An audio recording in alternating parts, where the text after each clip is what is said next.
Okay, I'm going to get started. I'm not going to punish the people that are on time. We're going to get going. First, my name is Jan Pippin, and I want to say thank you for coming. Your boys had a meeting this morning in this same room at break, and we had a couple of other things going on campus, so there were a few of our spring track athletes that weren't able to attend.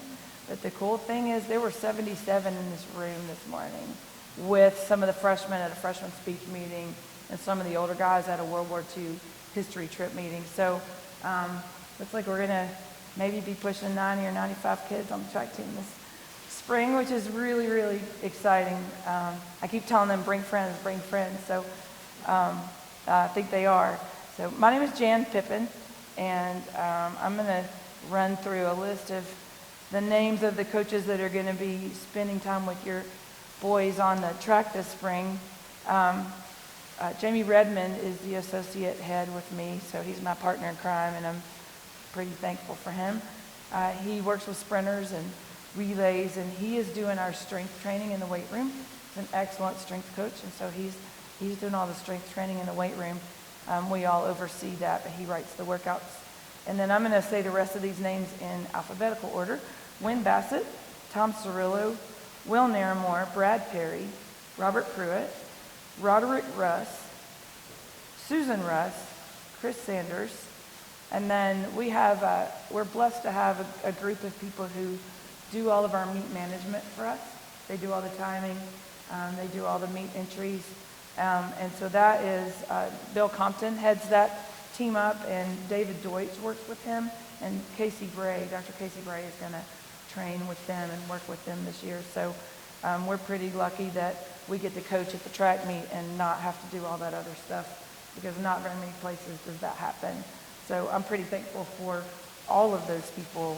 We've got a great staff. So if I don't answer your question in my little thing, feel free to hang around or call me or email me, and I'm always happy to answer questions tonight or later. A couple things that we talked to your boys about that I want you to know about. We talked this morning about commitment, and we talked about daily commitment. You don't win track meets on the day of the meet, just like you don't win any other athletic competition on the day of the competition. We win track meets in the daily grind, and if they don't buy in and commit to that, then they're not prepared on meet day. And so we talked a little bit this morning about how we win track meets because we out-prepare people. We win track meets because we out-technique people. And those things happen on practice days. And so we challenged, especially the seniors, but all of them this morning, to be committed daily, to do their absolute best daily, just like we ask them to do their best work in the classroom daily. So that was a challenge that we issued to all of them this morning. We handed in the meet schedule that you've got this morning, and we talked to them about attendance.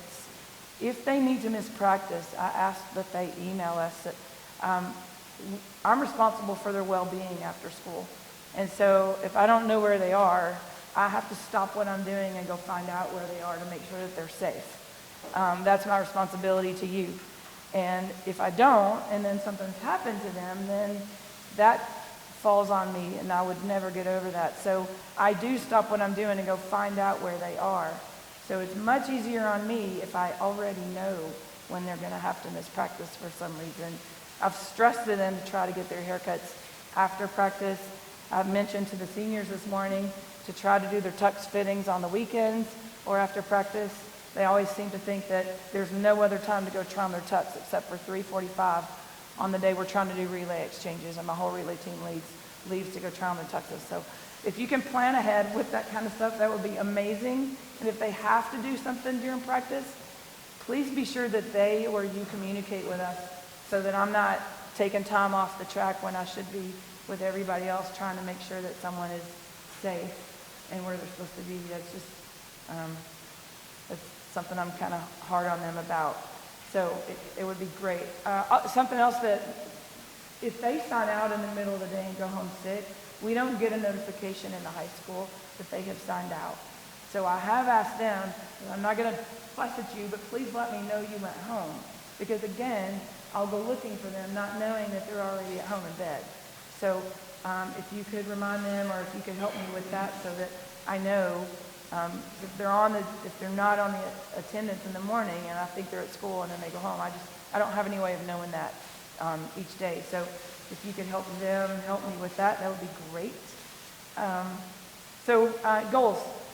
My goal for the team is to help each boy find a way that they can contribute. And I work really hard to try to get them in the right event so that they can find some self-improvement and hopefully grow into an athlete that can score points for our team.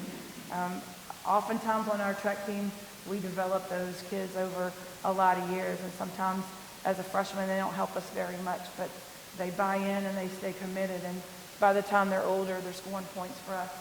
So the great thing about track is that they get those feedbacks. They get their distance measured each time they throw or jump.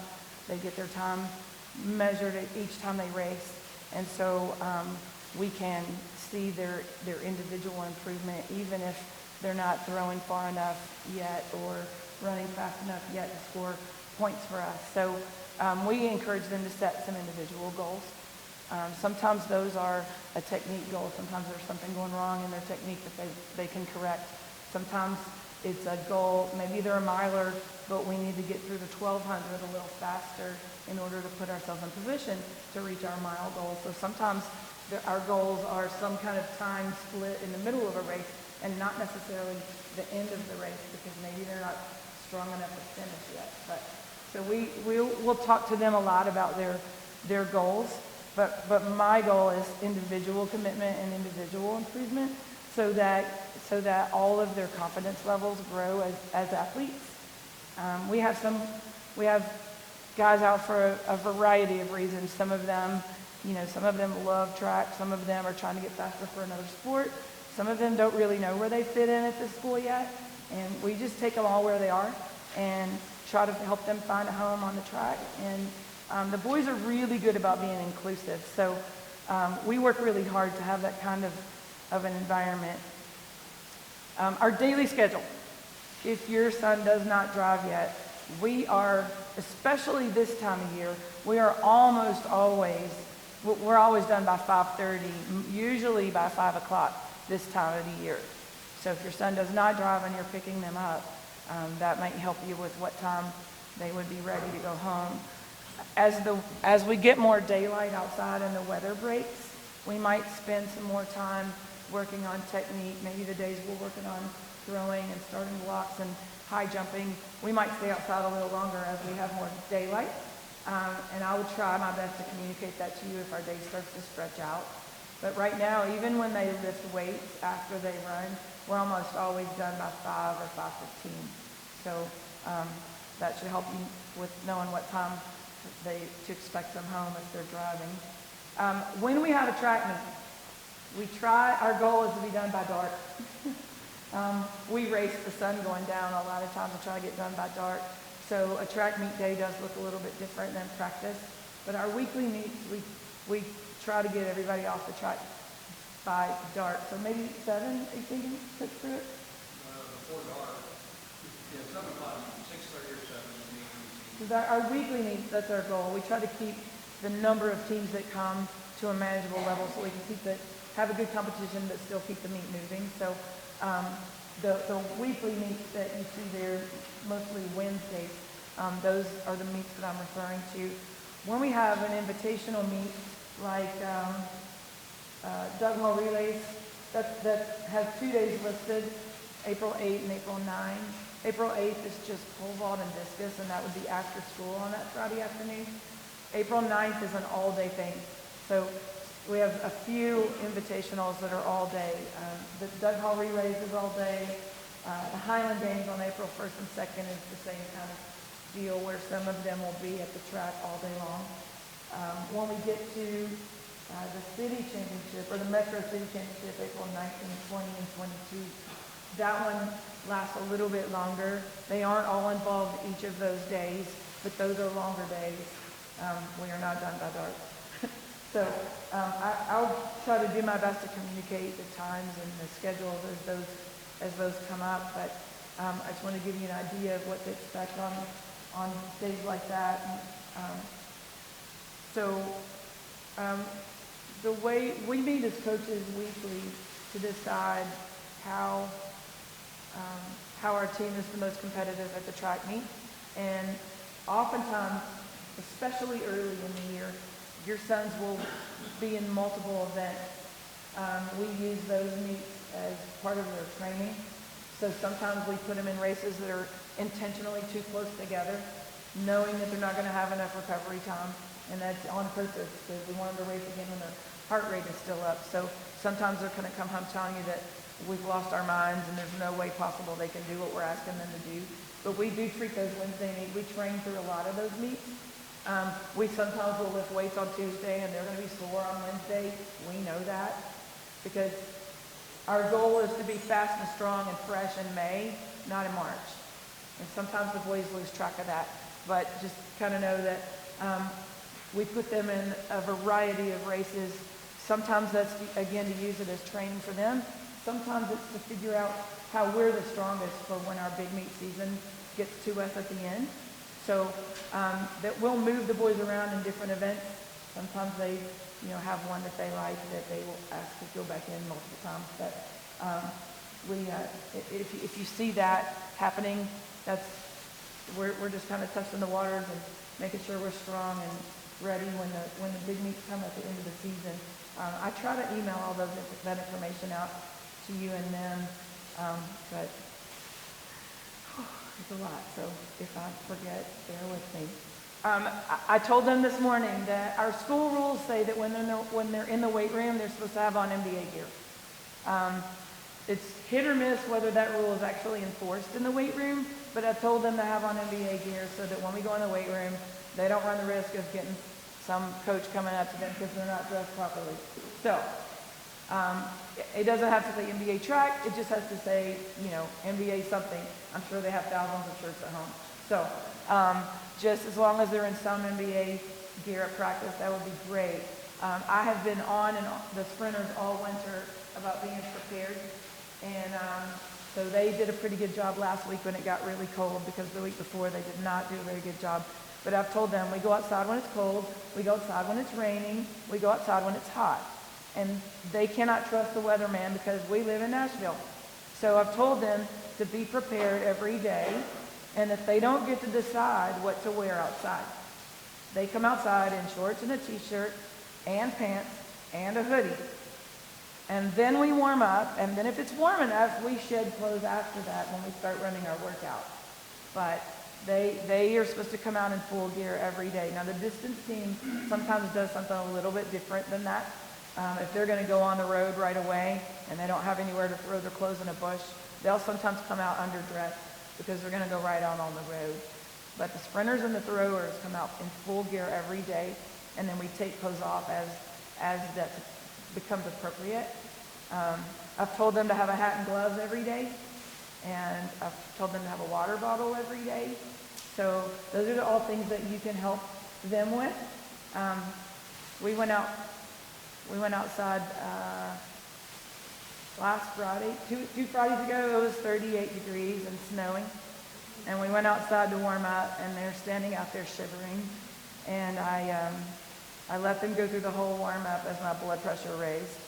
And when they finished the warm up, I called them all to me and I said, gentlemen, the same thing I just said to you. We don't win track meets because we're faster than other people. We win track meets because we're mentally tougher than other people and because we outwork other people. If you are cold right now, you either didn't warm up properly or you don't have on the right gear. And they just dead silent. And so I continued down my road of I don't appreciate a lack of mental toughness and I don't appreciate a lack of preparation.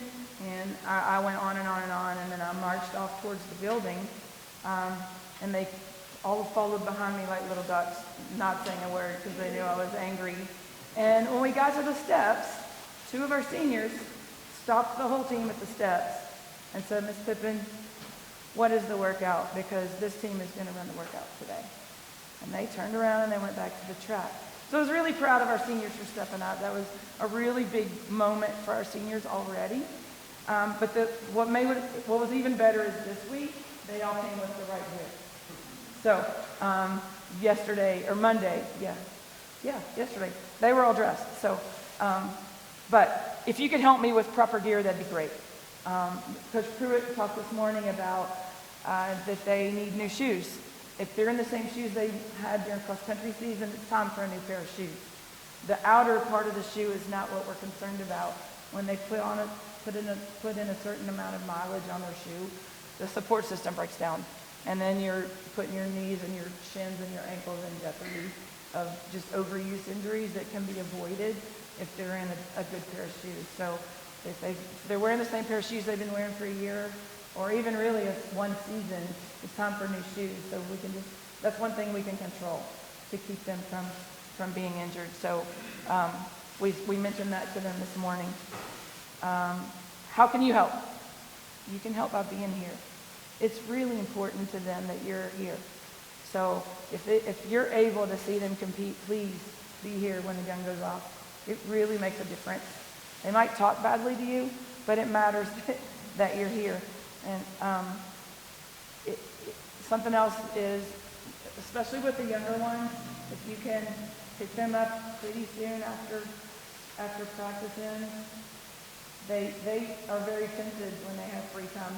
I know this is going to shock you, but they're tempted to do really stupid things that cause them to get hurt. So I know they love their friends and they love to hang out, but if you could pick them up after practice and get them away from here, that'd be great. Part of that is that they've usually worked really, really hard either on the track or in the weight room or both. And something they're going to learn really soon is that they need to take in some protein within 30 minutes of that training. When you get outside of 30 minutes of that training, their body starts to eat itself. And they lose some of the training and the strength that they're gaining. So part of the reason I want you to get them away from here is to get them fed as quickly as possible. On February 23rd, I have a nutritionist that's going to come and talk to them for about an hour before we go outside. And she's going to cover things like how to train and keep the weight on if you've been trying to put on for football, how to train and shed weight and still have the energy to train, what should you eat if you're trying to shed weight and have energy to train, how quickly after a workout should you eat, how much should you eat, when should you eat, how does that change on a competition day or a practice day. She's going to cover all those things. She's going to talk about hydration. She's going to talk about how sleep affects your athletic performance. And she's going to talk about how alcohol affects your athletic performance. So, again, she's coming on February 23rd. I'm going to videotape her talk, and I will send you a link to her talk afterwards. So you'll be able to hear what she has to say. I asked her for permission to do that. So you'll get that as quickly as I can get it after she's here that day. Make them get in the shower and put on clean clothes when they get home from practice.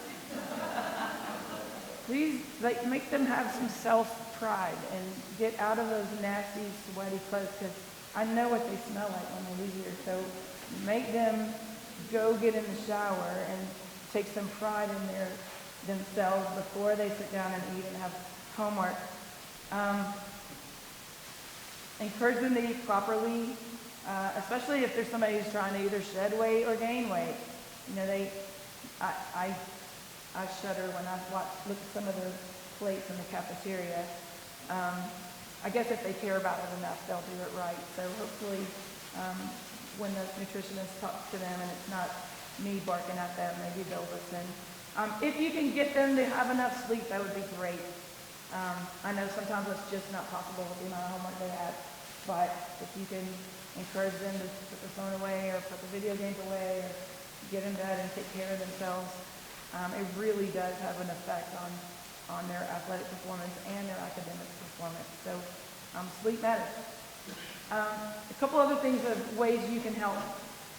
These are, and I'll probably send this out in an email, these meets that we go to that we're at all day, whether that's here or at the Highland Games, I may ask parents to make sure there's food under our tent. Some of the kids get there for long jump at 9, and then the 4x4 at 5, and there's a track all day long. And cars don't go if they don't have gas in them. So I may reach out to you guys as a group and just see if there are people who are willing to make sure that there's snacks or fruit or drinks under our tent for our all-day meets. There are only a couple of them, Highland Games, Doug Hall, and then our state meet is all day. Those are really the only ones there are, so it won't weigh too heavily on you. And then we have a picnic at the end of the season, and I set the date just because I'm trying to squeeze it in between the end of school and the Ireland trip and, everything else that happened. So last year we had that at one of our family's houses, and we were out in the backyard, and they played cornhole, and we had barbecue, and it was really a good time just to spend at the end. I didn't want to do something formal because school's out when our season ends, but it was fun to just hang out and do something kind of informal together to kind of close our season out. So if you have a backyard that you're willing to share, you can think about that date and if that would work for your family, and you can let me know later about that. Last year I had a few fathers, especially a couple of moms too, that were willing to work at the track meet. We might need your help again. Those things, I had some moms who handed out medals at the regional track meet. So they stood at the finish line and gave out the medals after every race. They thought it was fun to be right down there in the middle of the action. They got to be right in the middle of it and see the kids' faces as they finished. I sometimes need people to work at the high jump, picking the bar back up and putting it back up on the standards and things like that. So as we get closer to our meet schedule, as the meets get closer, I will email those needs out and see if you're interested. And it might be fun for you to get down and get close to it and see them working up close. So those are some ways that you can help. Since we can now offer the ACT at school, if you're able to sign your student up for the ACT at school instead of on April 2nd, that would be great. If that's completely unavoidable and they have to take the ACT on April 2nd, if you could let one of us know as soon as possible so that when we start looking at our Highland Games entry form, we know which boys are unavailable that morning and before we're in a panic at the last minute. That would be really great. So it's amazing that we can take it at school now. So if you're able to do that, then we don't have a conflict. And yeah, Coach Pruitt, what else do I need to say? Well, nothing. I was really excited this morning when I counted people coming. I counted 73 kids that showed up to get ready to run track this season, and we started thinking about the track. We really haven't had a real track season in 3 years. The Doug Hall is the host, the biggest track meet in the state in terms of participants, period. We didn't have one. We hadn't, I guess we're still the defending state champion, city champion. Yeah. That had one of those in 3 years. We were third in the state. And then I really like going to track meet. And then some of you guys are going to think I'm making these numbers up. But it's very likely that Ms. Pittman and I have been to well over 1,000 track meets. And probably 300 or 400 of them together. And we may have run 75 or 80,000 tracks between us, or gone to that meeting. And we're not jaded. We're excited about going to the season. And I hope we can help your son get excited about it too. And thank you very much for coming. Yeah. This is very nice. So is there something I need to answer for everybody that you want to ask right now? Anybody have a question I didn't answer? The only other thing that we talked about this morning that your boys might be talking to you about is we mentioned again this morning that they need to be, a lot of them need to be thinking about spikes. There are lots of kinds of spikes. So if you're not a track person and that's new to you, all the coaches are happy to help with that. The distance runners run in, spikes are shoes for racing, and they literally have these little pins in the bottom that dig into the track and give them some traction. If you're not a track person, Those screw out and can be replaced when they don't. So the shoe stays and you replace the pins in the bottoms of the shoes. Well, there's thousands of those styles. A distance runner wears spikes that have a heel because they run heel to toe a lot. A true sprinter and a true sprint spike is molded to keep them on the balls of the feet the whole time. So the back of the shoe is this hard plastic, and the shoe is shaped like that, so they stay on their toes when they run. However, a lot of our sprinters also long jump and high jump. Well, long jumpers and high jumpers plant on their heels to jump. And a true sprint spike is designed to keep you off of your heel, and there's nothing in the heel of that shoe. So when they put their heel down, they bruise their heel, and they slip, and their toe is sticking up in the air. So that shoe's not made to be a long jump and a high jump shoe.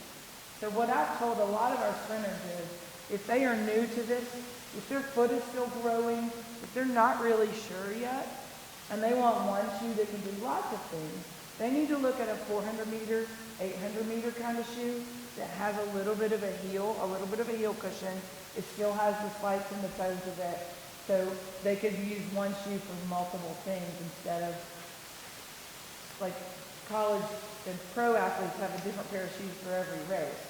There are long jump spikes, there are high jump spikes, there are pole vault spikes, there are all kinds of shoes. And so, but that obviously gets really expensive. So, but we, if they come home talking about shoes, we're happy to help you or them. I've had a couple boys send me a link and said, what about these? And I'd look at them and send them back and go, no, you know, if you're going to do this, that won't work. And so I'm happy to help them with that. And we have samples of shoes here we can show them, they can hold and look at. So if you have questions about that, if they have questions about that, all of the coaches are happy to help. Anything else? I don't want to take up any more your time than I need to. If you think of a question I didn't talk about, please feel free to call me, email me, stop by after practice. Otherwise, thank you, and I am really excited to get started this year. Have a great rest of your evening.